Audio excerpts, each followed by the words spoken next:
George Smith Patton Jr. was born on November 11, 1885, into a family steeped in military tradition.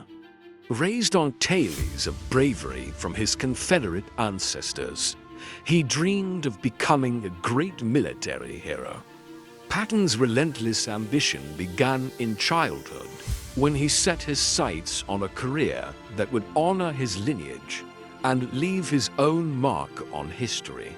World War I was Patton's first taste of the battlefield. At 32, he was introduced to the raw horror of modern warfare, but he was no ordinary soldier. Patton saw the future of battle in tanks, those clunky metal behemoths struggling through the mud. He became the first American assigned to the new U.S. Tank Corps, helping to develop tactics and strategies for tank warfare. Patton's leadership in the tank division during the Meuse-Argonne offensive was bold and inspiring. He led from the front, a place he believed all true warriors belonged. Wounded in battle, he wore his scars with pride. Though World War I ended soon after, Patton's performance caught the attention of his superiors. He was a man driven by his love for battle, and his time was coming. After World War I, Patton spent the interwar years preparing for the next conflict he knew would come. As Europe edged toward another war, Patton immersed himself in the study of military tactics. World War II was Patton's chance to shine on the world stage. The American forces had been dealt a harsh blow by the Germans at Kasserine Pass, a battle that exposed weaknesses in leadership and strategy. The solution was George Patton. Under Patton's command, the Americans pushed through North Africa with determination. His decisive actions and audacious tactics helped turn the tide, driving Axis forces out of Tunisia.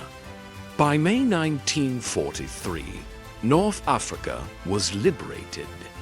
For Patton, this was just the beginning. Next came Sicily. Patton led his troops with legendary speed and daring, racing through the island and capturing the city of Palermo. But his ruthlessness led to controversy. In a Sicilian field hospital, he encountered the soldiers suffering from battle fatigue. In a fit of rage, he slapped them, accusing them of cowardice. The news reached the American public and sparked outrage. The incident nearly ended Patton's career. He was ordered to apologize and was sidelined from the upcoming D-Day invasion. But in war, generals like Patton were irreplaceable. Though his actions were harsh, he was a warrior, driven by a fierce dedication to victory. Though sidelined from leading the D-Day assault, Patton played a crucial role.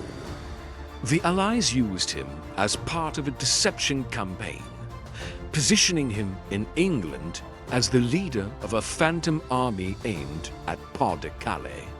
For Patton, being on the sidelines was agonizing, but his time would come. Once the Allies secured a foothold in France, Patton was called upon to lead the Third Army, and he did so with an unstoppable drive that became legendary. With the Third Army under his command, Patton unleashed a blitzkrieg of his own. He swept across France with astonishing speed, often outrunning his own supply lines. In weeks, he liberated vast stretches of territory and struck fear into the hearts of German commanders. His reputation as a warrior without mercy grew, and his bold tactics became the stuff of legend. Patton's relentless drive was unmatched. But his aggressive style also brought controversy. He clashed with superiors over logistics and strategy, and his outspokenness ruffled feathers at the highest levels. For Patton, winning was all that mattered. When the Germans launched a surprise offensive in the Ardennes, Patton and the Third Army were over 100 miles away. But in a display of military genius, he turned his entire army north in record time, racing to relieve the besieged town of Bastogne. His actions were critical to breaking the German advance.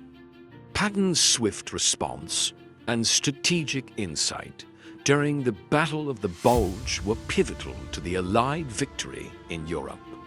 With the Germans defeated, Patton's Third Army continued its march into Germany, liberating towns and concentration camps along the way.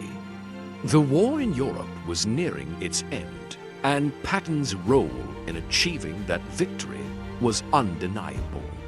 After the war, Patton was assigned to administer parts of occupied Germany, a task that didn't suit the battle-hardened general. He was frustrated, outspoken about the Soviet threat, and critical of the policies regarding the occupation. His comments earned him reprimands, and his position became increasingly precarious. Patton's career was marred by controversy until the very end.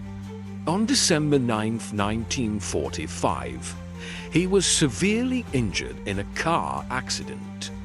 12 days later, the warrior who had never been brought down by bullets succumbed to his injuries. The world lost a general like no other.